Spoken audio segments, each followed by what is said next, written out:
é bem assim. AD Produções apresenta destrói as bases que sustenta o coração. Punho pro povo, mas dentro de casa não tinha o mesmo pulso para os filhos. É tão difícil suportar. O Adonias fazia o que queria e nunca foi corrigido por Davi. Davi não lhe ensinou princípios éticos. E talvez Davi tinha um problema de sectarismo dentro de casa, de intransigência ou de falta de diálogo com os filhos. Porque às vezes acontece isso. O obreiro na igreja tem muito diálogo com a juventude, com os adolescentes, mas não tem com seus filhos em casa. E os filhos dele na igreja ficam só olhando para ele.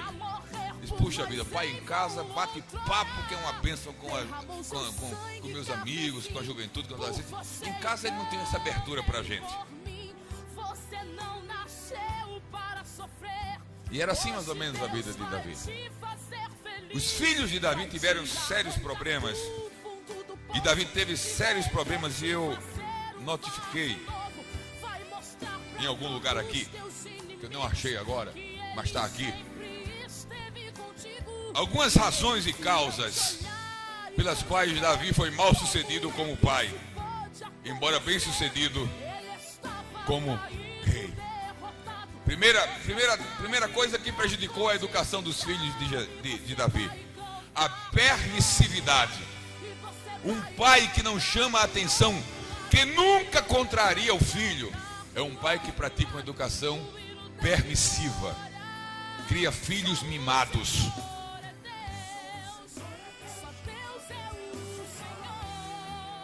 Infelizmente,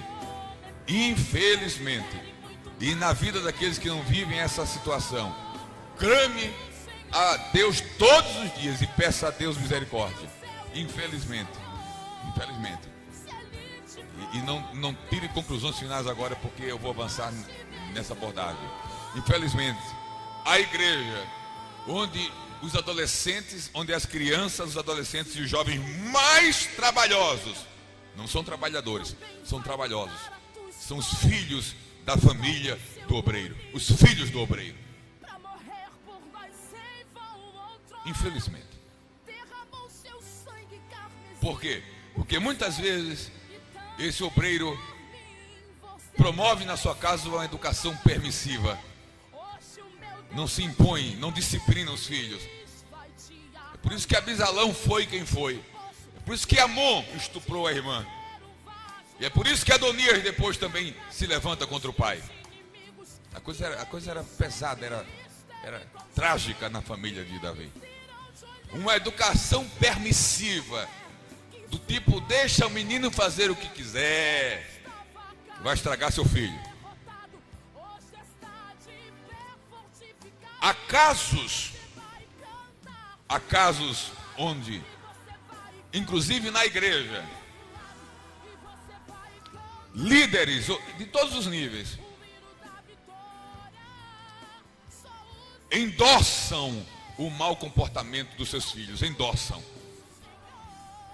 E aí o diácono não pode reclamar do seu filho, a professora da escola dominical não pode reclamar dele, o presbítero não pode chamar a atenção dele, porque o meu filho ninguém mexe. Deixa que eu sei criar, e não sabe.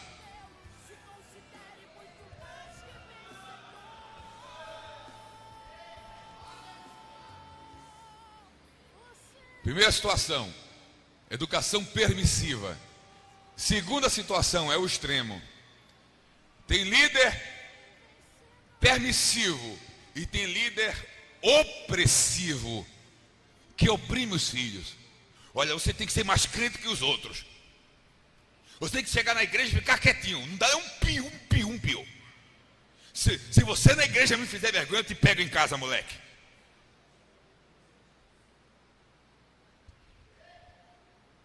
O filho do obreiro entra na igreja assim. Senta assim, assombrado. Qualquer coisa o pai olha de lá.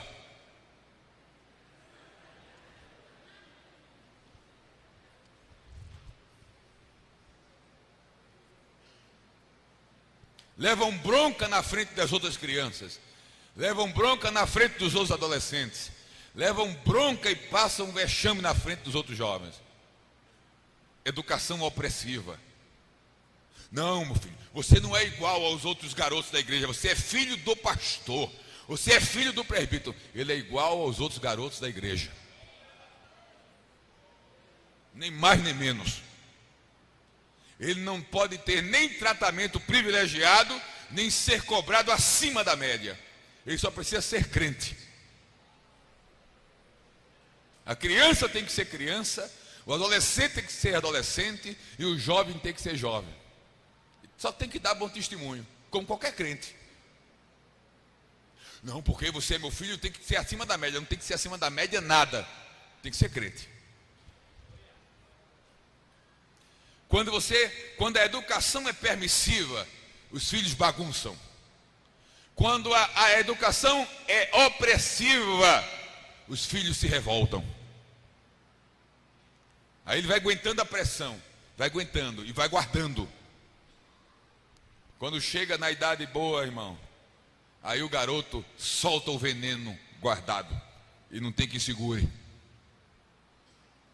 Encara o pai, bota o dedo na cara e diz: o senhor está pensando o quê? Olha o meu tamanho, eu cresci. Vira um abissalão da vida. Você quer ter filhos crentes, equilibrados? Nem ofereça educação permissiva, nem opressiva. Terceiro lugar, porque muitas vezes nossos filhos trilham caminhos diferentes e difíceis e adotam comportamentos éticos inadequados. Porque não verem em nós exemplo. A gente dá mau exemplo em casa. A gente dá mau exemplo no trato com a esposa. A gente dá mau exemplo no trato com eles. E damos mau exemplos falando do pastor, dos outros companheiros da igreja em casa, na frente dos filhos. E aí só. Mau exemplo. Porque muitos filhos de obreiros acabam tomando caminhos e comportamentos inadequados. Porque a gente tem tempo para todo mundo da igreja e não temos tempo para os filhos. Faz um exercício de reflexão agora. E lembra, e tomara que a memória seja boa e recente, a última vez que você investiu tempo com o teu garoto, tenha ele a idade que tiver, de sair, de rir com ele, de brincar com ele, de passear com ele, de perguntar: e aí, como é que vai as coisas? Conta para teu pai, senta aqui. Qual foi a última vez que você fez isso? Pai, mãe. Não, porque é a obra, é a obra, é a obra, é a obra, é a obra, e é a obra, e é a obra, e é a obra. É a obra. Mas os filhos fazem parte da obra também.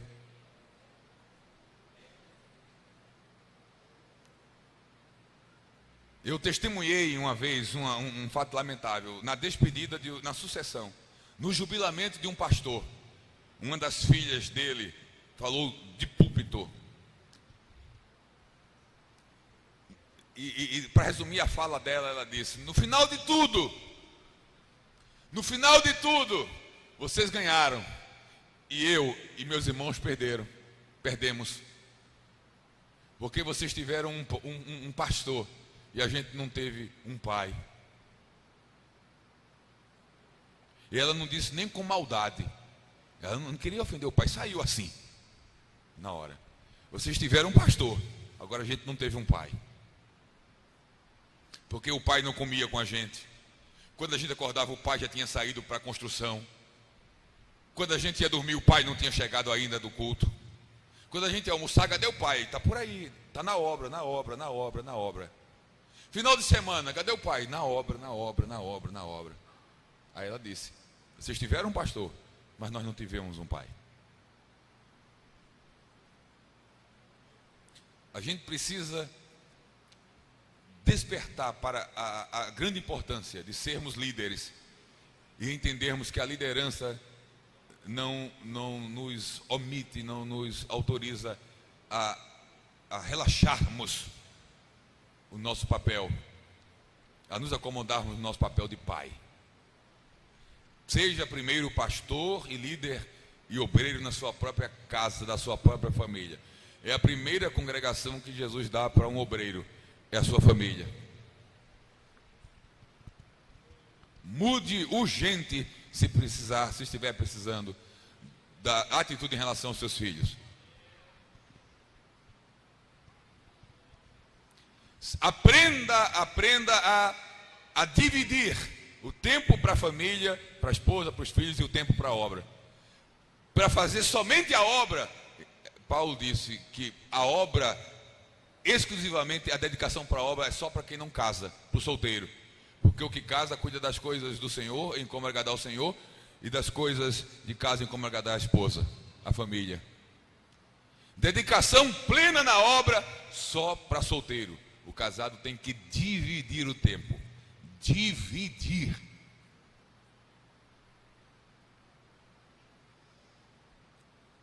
Davi não dividia o tempo e vivenciou essas dificuldades. Mas tem ainda alguém que usa o discurso: não, eu dou tempo, eu tenho tempo para minha família. Eu dedico e tiro um tempo para a família. Mas qual é a qualidade desse tempo? Porque às vezes o obreiro está dentro de casa e a cabeça está no mundo, está na obra. Em casa, a cabeça do obreiro precisa focar na família. Você vem com os problemas de casa e às vezes quer envolver a esposa. Não, porque eu vim agora de um problema lá e a conversa com a esposa é só igreja, problema. Não, a mulher até escuta, mas ela não quer só ouvir isso. Ela quer ouvir coisa do tipo: ei, meu amor, como é que você está? Você está bem? Como é que foi seu dia? Aí você faz aquilo que a gente falou ontem, você puxa, dá a corda, como é que foi seu dia? E deixa ela falar, e só fica não, fala mais. Sim, não entendo. Então, sim, vai. Que é isso? O garoto quer atenção também. Não, eu tenho tempo para a família. Aí tira uma noite, fica no sofá, liga a televisão, fica pedindo a mulher para fazer comida, lanche. O menino está na internet, a mulher está fazendo alguma ocupação ou de lado, calado. É o tempo que a gente diz que tira para a família. Não tem diálogo, não tem comunicação, não tem interação, não tem olho no olho, não tem cheiro, não tem abraço, não tem calor humano, não tem. É tempo para a família. Que conversa? Não é tempo para a família. Isso não é tempo para a família. Repense isso. Repense essas coisas. Nunca é tarde. Então, Davi, como líder, teve dificuldade com seus filhos. Com Absalão, com Amon, com Adonias. Acontece a sucessão. Salomão assume, começa bem. Vou dar uma adiantada aqui, uma explanação geral no assunto. Salomão começa bem a sucessão, edifica o templo, edifica palácios. Estou em 1 Reis capítulo 7 e avançando. Pede a Deus sabedoria, Deus dá a Salomão sabedoria, torna-se o homem mais sábio daquela época. A rainha de Sabá visita Salomão, Deus renova a aliança com Salomão. Estou em 1 Reis capítulo 9, e aí Salomão vai prosperando, até que no capítulo 10, verso 14 em diante, a Bíblia vai falar de um problema muito sério na vida de qualquer líder: administrar a prosperidade. Porque o texto vai falar aí das riquezas de Salomão. Não é agora do reino, não são agora as riquezas do reino de Israel, são as riquezas do rei. Então Salomão fica rico. E aí, quando ele fica rico, ao mesmo tempo ele fica famoso por causa da administração. E é um dos lugares mais perigosos na vida de um líder. Sabe qual é? O topo. O sucesso. A projeção. A visibilidade. O reconhecimento. A fama.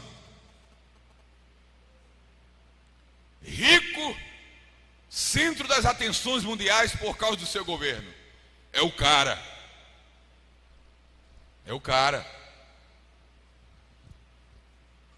E aí Salomão incorre nos fracassos decorrentes da má administração do sucesso e do progresso como líder, como homem de Deus. E a riqueza e a prosperidade empurra ele para as mulheres. E tem um texto nesse contexto, porque o dinheiro o empurra para as mulheres, e as mulheres o empurram para a idolatria. Aí Deus manda uma mensagem para Salomão, que não soube administrar o sucesso, a bênção de Deus. Diz 1 Reis, verso 11, 9: pelo que o Senhor se indignou contra Salomão, pois desviara o seu coração do Senhor, Deus de Israel, que 2 vezes lhe aparecera, e acerca disso lhe tinha ordenado que não seguisse a outros deuses. Ele, porém, não guardou o que o Senhor ordenara. O Senhor se indignou contra Salomão. Literalmente, o termo hebraico lá significa que Deus bufou. Sabe o que é bufar? Sabe o que é bufar, né? O que o boi faz. Literalmente, a indignação foi tão grande que o termo é bufar no hebraico. Deus, na Paraíba, pertinho da gente, a gente poderia traduzir. Eu estou pensando em fazer uma versão da Bíblia no nordestês. Deus pegou ar. Deus pegou ar com Salomão. Ficou furioso, ficou bravo. E os dias de Salomão terminam de maneira trágica.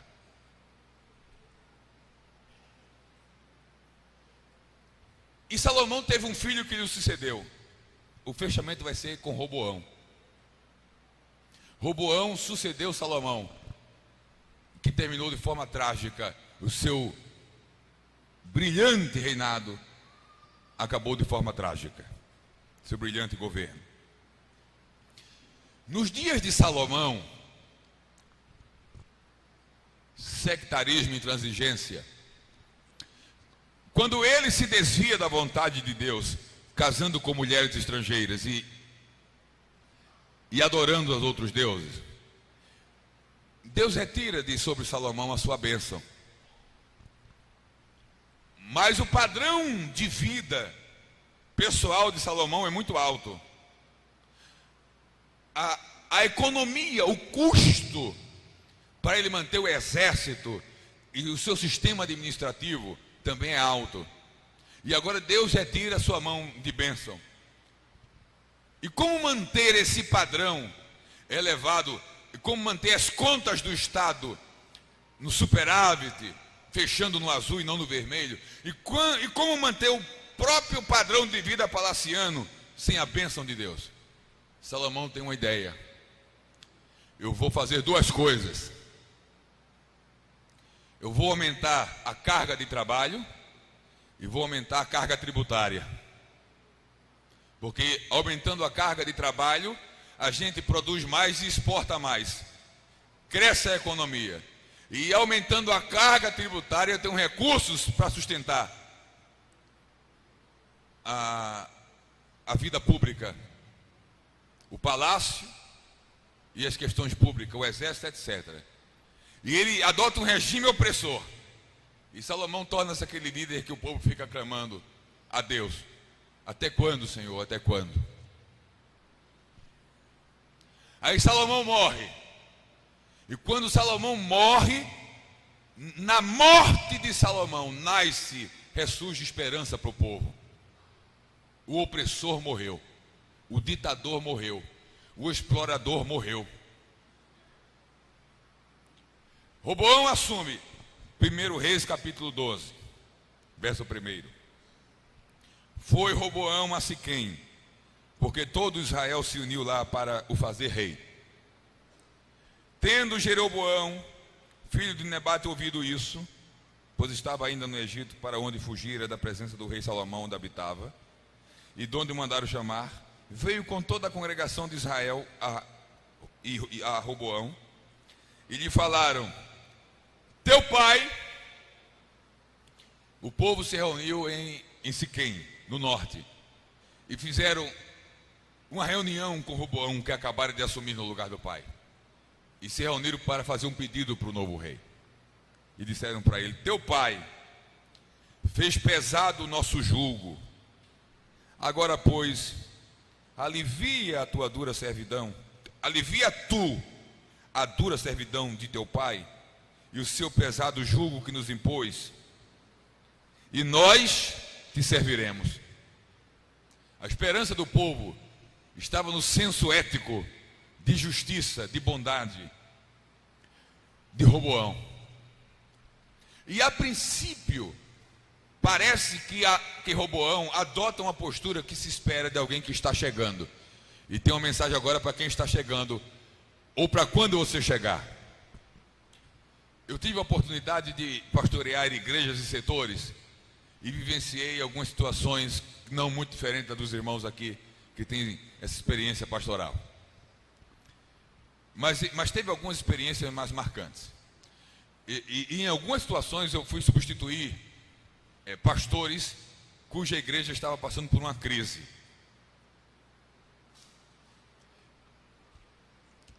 E quando eu cheguei, era como tivesse sido enviado pelo pastor presidente, aquele que vinha trazer uma situação de equilíbrio para o trabalho. Mas nós não chegamos falando mal de quem estava. Porque por crise que alguém promova, e você vai substituir o causador da crise, não vale a pena falar mal dele. Quanto menos falar, melhor. Você não vai lá para falar de quem saiu, você vai na direção de Deus, ser canal de Deus para administrar a situação. Então tem que saber chegar. E às vezes você não assume um trabalho em crise, assume um trabalho que está em bom andamento, mas mesmo assim tem lá sempre um grupo insatisfeito. Sempre tem na igreja um grupo insatisfeito. Sempre tem. Por bom que o trabalho esteja, sempre tem uma turma de insatisfeitos.